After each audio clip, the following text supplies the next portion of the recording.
Hello friends, मैं अमित श्रीवास्तव आपके लिए लेकर आया हूँ एक नया चैप्टर का एक्सप्लेनेशन जिसका नाम है अ फोटोग्राफ बाय शर्ले टॉलसन। तो चलिए हम लोग इसको शुरू करते हैं।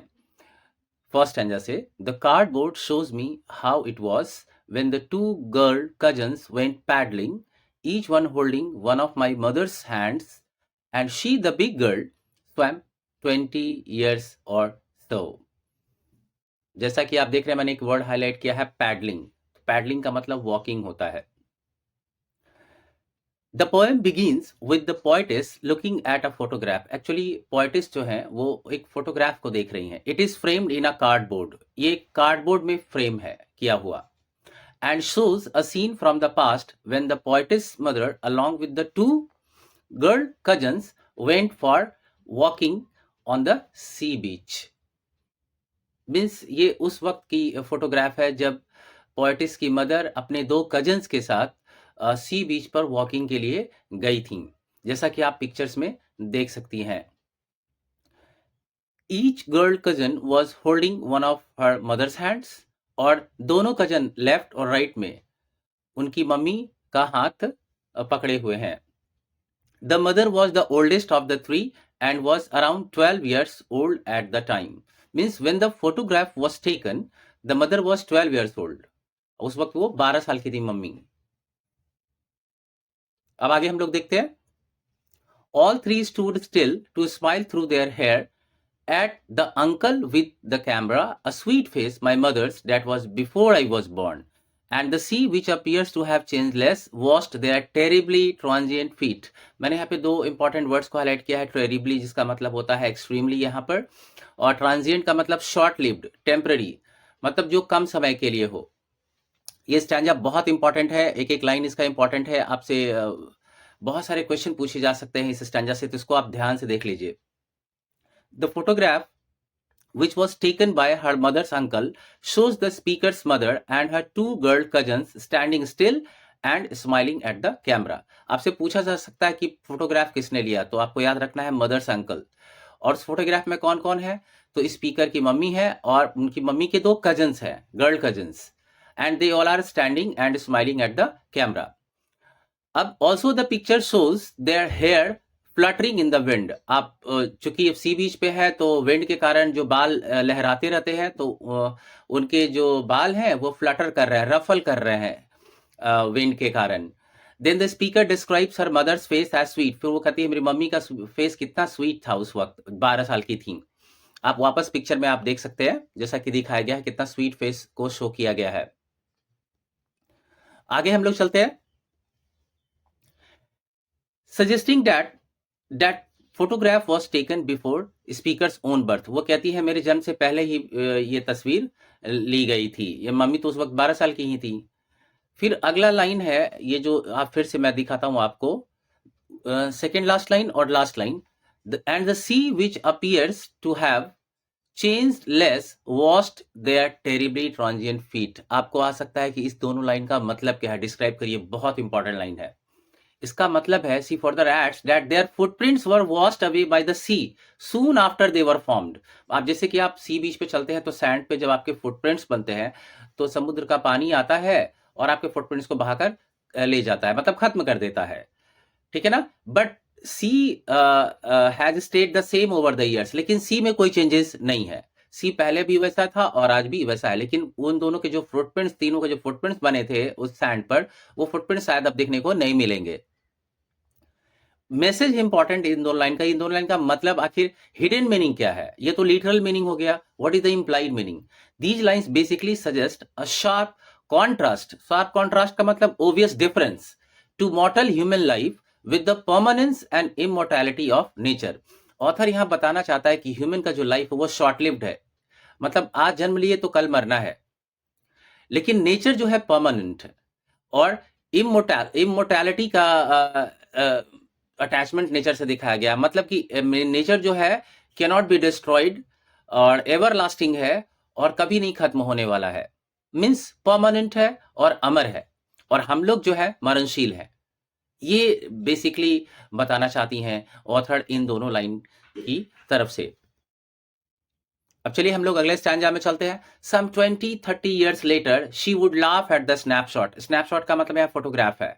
मतलब 20-30 साल बाद वो बस इमेजिन कर रही हैं, याद कर रही हैं अपनी मम्मी के उस लाफ्टर के बारे में। जब मम्मी पुरानी एल्बम से वो फोटो निकाल कर देखती थी तो काफी हंसने लगती थी फोटो देखकर, और कहती थी, पोएटेस को कहती थी, and look how they dressed for the beach. वो कहती थी देखो डॉली और बेटी को, उन दोनों गर्ल कजन का नाम था डॉली एंड बेटी, कि वो लोग किस तरह बीच पर पहने हुए हैं कपड़े।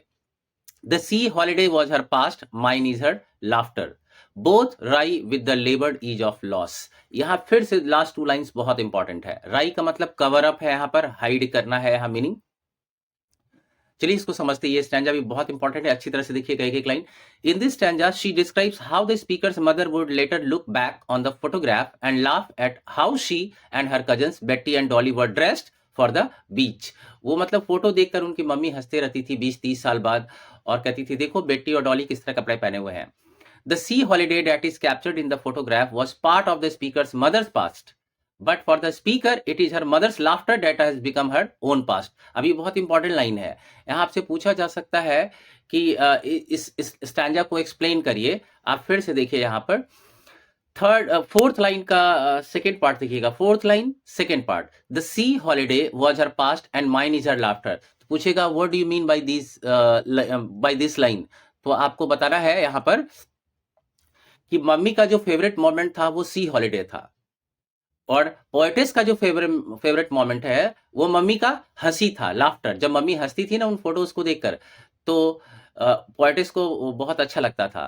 पोएटेस के लिए बहुत ही खूबसूरत मोमेंट था। तो दोनों के अपने अपने फेवरेट मोमेंट थे।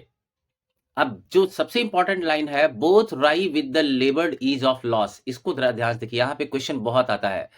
Basically this line suggests that the speaker and mother are both struggling. वो दोनों स्ट्रगल कर रहे थे टू कवर अप और hide the sense of loss and changes that have occurred over time. लेबर्ड का मतलब तो आप जानते हैं कि स्ट्रेनुअस एफर्ट लगाना, बहुत ज्यादा एफर्ट लगाना, और ईज का मतलब होता है कंफर्ट। यहाँ पर टू अपोजिट आइडियाज को यूज किया गया है, सो इसे हम लोग ऑक्सीमोरन भी कहते हैं। Combination of two words which seems to be opposite of each other is oxymoron. अब यहाँ पर देखिए क्या यहाँ पे कहा गया है, जैसे कि मम्मी 20-30 ईयर्स के बाद जब वो फोटोग्राफ को देखती थी तो काफी हंसने लगती थी कि कैसे कैसे कपड़े पहने हैं। बट साथ ही साथ वो एक तरह से एक लॉस भी था उनके, एजिंग का लॉस, टाइम का लॉस, वो मोमेंट का लॉस, जिसको देखकर वो थोड़ा उनके मन में तकलीफ भी होती होगी कि काश ये मोमेंट हमारे साथ हमेशा जी पाते, ऐसा मोमेंट लाइफ में, लेकिन वो नहीं है। तो मम्मी भी बहुत मुश्किल से उस मोमेंट को जीने की कोशिश कर रही हैं। और पोएटिस के लिए, बोथ का मतलब यहाँ पोएटिस और मदर दोनों दोनों स्ट्रगल कर रहे हैं कवर अप करने के लिए अपने लॉस को, जो चेंजेस उन्होंने अभी over the period of time देखा है। और ऑथर ने अपनी माँ को खो दिया है, अपनी माँ की उस हंसी को खो दिया है, तो ऑथर भी उस लॉस को कवर करने की कोशिश कर रही हैं। That's why it has been said that both wry with the laboured ease of loss. ये क्वेश्चन बहुत इंपॉर्टेंट है, पर्टिकुलरली हर एग्जाम में आता है, अगर ये पोर्शन में आपके सिलेबस में हो तो। The mother lost her childhood ecstasy, हम लोग कह सकते हैं मम्मी ने क्या खोया, तो जो एक्सटेसी का मतलब यहाँ पे जॉय है, तो मम्मी ने अपनी चाइल्डहुड जॉय को खो दिया, अपनी यूथ को खो दिया उस वक्त का। Whereas the speaker lost her mother's laughter, और स्पीकर जो है अपनी मम्मी के लाफ्टर को भी खो दी और अब मम्मी को भी खो दी। चलते हैं हम लोग लास्ट स्टैंजा में। Now she is been dead nearly as many years as that girl lived, and of this circumstance there is nothing to say at all, its silences. बहुत, ये तो सबसे इंपॉर्टेंट स्टैंजा है इस पोएम का। आखिर हम कहेंगे इस पोएम का हर स्टैंजा बहुत इंपॉर्टेंट है, ये बहुत इंपॉर्टेंट है। This stanza talks about her mother, basically ये मम्मी की बात करता है, who has been dead for nearly as many years as the girl in the photograph lived, that is 12 years ago. यानी ये स्टैंजा बताता है कि उनकी मम्मी का निधन 12 साल पहले हो गया, और वो जिस वक्त फोटोग्राफ लिया गया था उस वक्त भी उस फोटोग्राफ में मम्मी उसकी 12 साल की ही थी। She says that there is nothing can be said about this circumstance. अब देखिए बहुत इंपॉर्टेंट है, सेकेंड लाइन देखिए, सेकेंड लाइन का second part, and of this circumstance there is nothing to say at all, मतलब इस सर्कमस्टेंस के बारे में उसको कुछ भी नहीं कहना है। अब क्वेश्चन आ सकता है what do you mean by this circumstance, तो दिस सर्कमस्टेंस का मतलब द पोएट्स मदर्स डेथ, इस सर्कमस्टेंस के बारे में उनको कुछ नहीं कहना। It is simply a fact that must be accepted. वो कहती है कि ये तो फैक्ट है, जो जन्म लेता है एक दिन मरना ही है उसको। तो ऑथर ने इसको एक्सेप्ट कर लिया है। That's why she says there is nothing to say at all. The phrase it silence silences, ये भी बहुत इंपॉर्टेंट है। It suggest that there are no words that can adequately express the depth of her feelings for her mother who is dead now।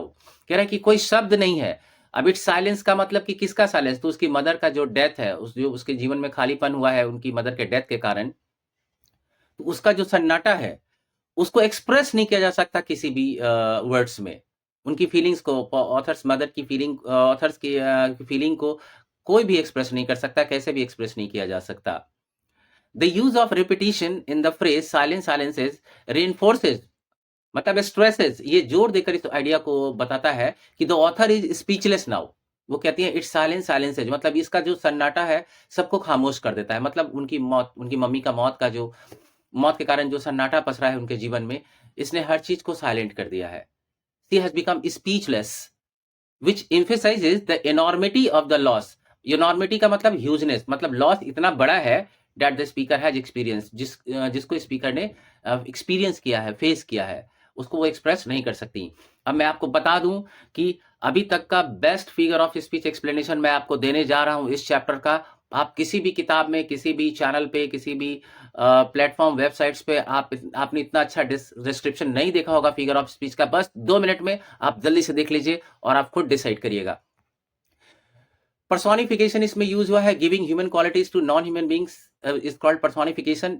For example, its silence silences the situation of losing her mother has been shown as the human being that is silent. यहाँ पर it's silence का मतलब क्या होता है? Deaths का silence, उसकी मौत, मम्मी का जो मौत हुआ, उनका जो साइलेंस है सबको साइलेंस कर रहा है। तो जैसा लग रहा है कि ह्यूमन बींग किसी को नहीं चुप करा देता है, उसी तरह उसका लग रहा है ये सिचुएशन ने सबको चुप करा दिया है। तो इस तरह ह्यूमन बीइंग की तरह दिखाया गया है इस लाइन को, its silence silences, so this is called personification। अब oxymoron, a combination of two words that seem to be opposite of each other. जैसे कि लेबर्ड इज में आप देखेंगे, लेबर्ड का मीनिंग होता है ग्रेट और स्ट्रेनुअस एफर्ट, मतलब बहुत बड़ा प्रयास करना, एंड ईज का मतलब होता है कंफर्ट। तो दोनों बिल्कुल अपोजिट मीनिंग है, so they are called oxymoron. अब ट्रांसफर्ड एपिथेट पे चलते हैं। Transferred epithet is when adjective usually used to describe one thing is transferred to another. मतलब कि जब एक एडजेक्टिव किसी नाउन को डिस्क्राइब करता है, तो उस नाम को डिस्क्राइब एक्चुअल में वो करता नहीं, करता किसी और को है, बट यह पोएम में, चैप्टर में वो किसी और को कर रहा होता है। सो ऐसे टर्म को हम लोग ट्रांसफर्ड एपिथेट देखते हैं। जैसे आपको मैं बताता हूँ, ट्रांजिएंट फीट। ट्रांजिएंट का मतलब होता है शॉर्ट लिव्ड, टेम्पररी, और फीट तो आप समझते ही हैं। तो क्या एक्चुअल में फीट जो है वो ट्रांजिएंट है और शॉर्ट लिव्ड है? नहीं, एक्चुअल में ह्यूमन बींग्स जो है ट्रांजिएंट है, शॉर्ट लिव्ड है, मतलब मॉर्टल है, मतलब उनको मरना ही है, एक फिक्स टाइम के लिए ही धरती पे आया है, उसके बाद जाना है। तो एक्चुअल में डिस्क्राइब करना था उसको ह्यूमन बीइंग को, बट कर रहा है फीट को, that's why this is called transferred epithet. अब हाइपरबोल पे चलते हैं। डेलिब्रेट मतलब जानबूझकर, और अनइंटेंशनल ओवर स्टेटमेंट, कभी जानबूझकर या कभी बिना इंटेंशन के। अगर ओवर स्टेटमेंट देते हैं, मतलब जरूरत से ज्यादा अगर किसी के बारे में आप बढ़ा चढ़ाकर बोलते हैं, इसको एग्जैजरेशन कहते हैं, बहुत बढ़ा चढ़ाकर कोई बात कहते हैं, तो उसे हम कहते हैं hyperbole. The speaker exaggerates the difference in time between the moment captured in the photograph and her present day, saying some 20-30 years later। अब यहाँ पे बताया गया है some 20-30 years later she would laugh at the snapshot, मतलब mummy 20-30 साल बाद photo को देखा करती थी। तो ये बात काफी बढ़ा चढ़ाकर बोली गई है, क्योंकि अगर आप मान 12 साल की आप है और फोटो खिंचवाया है आपने, तो ऐसा नहीं कि आप उसको 20 और 30 साल बाद निकाल कर देखेंगे, उससे पहले भी मम्मी ने बहुत बार उसको देखा होगा, लेकिन ऑथर कहती है 20-30 साल बाद। सो ये काफी बढ़ा चढ़ाकर वो उन्होंने टाइम को शो किया है यहाँ पर। सो दिस इज कॉल्ड हाइपरबोल। ये बहुत इंपॉर्टेंट है, आपको हर जगह ये मिलेगा नहीं, आपको ये फिगर ऑफ स्पीच इस फॉर्म में देखने के लिए बहुत ध्यान से इसको देखिएगा। रिपीटिशन मतलब रिपीटिशन ऑफ वर्ड्स और फ्रेजेस टू क्रिएट एम्फेसिस, उसको रिपीटिशन बोलते हैं। जैसे each one holding one of my mother's hands, यहाँ वन वन रिपीट हुआ है, सो दिस इज रिपीटिशन। फिर साइलेंस साइलेंसेज में दोनों वर्ड रिपीट हुए हैं, so this is also repetition. अब एलिट्रेशन पे हम लोग चलते हैं। Repetition of consonant sound usually at the start of the two words is called, to और more words is called alliteration. जैसे कि आप देखेंगे स्टूड, स्टिल, स्माइल का पहला लेटर एस एस एस है, मैंने उसको हाईलाइट किया है, सो ये एलिट्रेशन है। अब हम लोग देखते हैं टेरिबली ट्रांजिएंट, इसमें टी और टी देखिएगा, अब मैंने हाईलाइट किया है, दोनों रिपीटिशन साउंड ऑफ टी है, सो ये भी एलिट्रेशन है। और इट्स साइलेंस साइलेंसेज में एस और एस रिपीट एलिट्रेशन है यहाँ पर। एक पर्टिकुलर लाइन में बहुत सारे फिगर ऑफ स्पीच यूज हो सकते हैं। Consonants, use of consonant sound normally in the middle और in the end. Normally middle और एंड में अगर कॉन्सोनेंट साउंड का रिपीटिशन होता है तो हम लोग उसको बोलते हैं कॉन्सोनेंट्स। जैसे कि आप देखेंगे all three stood still to smile through their hair. Through में आर, देयर में आर और हेयर में आर, ये रिपीट हो रहा है मिडल और एंड में, सो ऐसे टर्म को हम लोग कॉन्सोनेंट्स बोलते हैं। अब चलते हैं एजोनेंस पे। Repetition of vowel sound in the same line is called assonance. जैसे cardboard shows me how it was में ओ साउंड रिपीट हुआ है, सो ये एजोनेंस है। एक बात मैं बहुत इंपॉर्टेंट बता दूं, मैंने आपकी सुविधा के लिए इस पूरे वीडियो का पीडीएफ फॉर्मेट डिस्क्रिप्शन बॉक्स में पोस्ट कर दिया है। आप वहां पर जाकर लिंक पे क्लिक करके इसको आप कॉपी भी कर सकते हैं, लिख भी सकते हैं, याद भी कर सकते हैं। और आपकी सुविधा के लिए मैंने इस चैप्टर का सारा क्वेश्चन आंसर्स भी देखिए मैंने यहाँ नीचे पूरा दे दिया है। आप उसको पढ़ सकते हैं, याद कर सकते हैं, लिख सकते हैं। और अगर आपको मेरी channel English tutor by M S Srivastava अच्छी लगती है तो आप प्लीज मेरे चैनल को शेयर, सब्सक्राइब और लाइक करें। Thank you.